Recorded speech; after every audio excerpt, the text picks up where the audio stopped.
சற்று முன் வெளியான தமிழ்நாடு சட்டசபை தேர்தல் முடிவுகள். தற்போது வரைக்கும் டிவிக்கு தொடர்ந்து அனைத்து தொகுதிகளிலுமே முன்னிலை வைத்து வருகிறது. குறிப்பாக சொல்ல வேண்டுமென்றால் டிவிக்கு சற்று முன் 96 தொகுதிகளில் முன்னிலை வகிக்கிறது. அதனைத் தொடர்ந்து ஏடிஎம்கே 74 தொகுதிகளிலும், டிஎம்கே 63 தொகுதிகளிலும் தொடர்ந்து முன்னிலை வகிக்கிறது.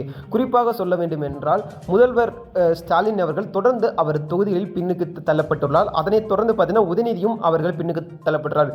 சென்னை முழுவதும் அனைத்து தொகுதிகளிலும் தொடர்ந்து விசில் சின்னமே முன்னிலை வைக்கிறது. குறிப்பாக காரைக்குடியில் 11,000 வாக்குகளுக்கு மேல் வித்தியாசத்தில் 3வது இடத்திற்கு தள்ளப்பட்டுள்ளார். காரைக்குடி தொகுதியில் தாவேகாவின் பிரபு தொடர்ந்து முன்னிலை வைக்கிறார். அதனைத் தொடர்ந்து காங்கிரஸ் 2வது இடத்தில் இருக்கிறார்.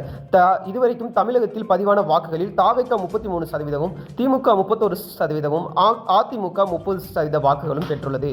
கோவை வடக்கு தொகுதியில் பாஜகவின் வானதி சீனிவாசன் தொடர்ந்து முன்னிலை வைக்கிறார். 100 இடங்களுக்கு மேல் பார்த்தீங்கன்னா டிவிக்கு தொடர்ந்து முன்னிலை வகிக்கிறது குறிப்பிடத்தக்கது. அது மட்டும் இல்லாமல் புதிய ஆட்சி மாற்றத்தில் டிவிக்கு ஆட்சி அமைப்பதற்கான வாய்ப்புகள் இருப்பதாக இப்போதைக்கு தெரிய வந்துள்ளது.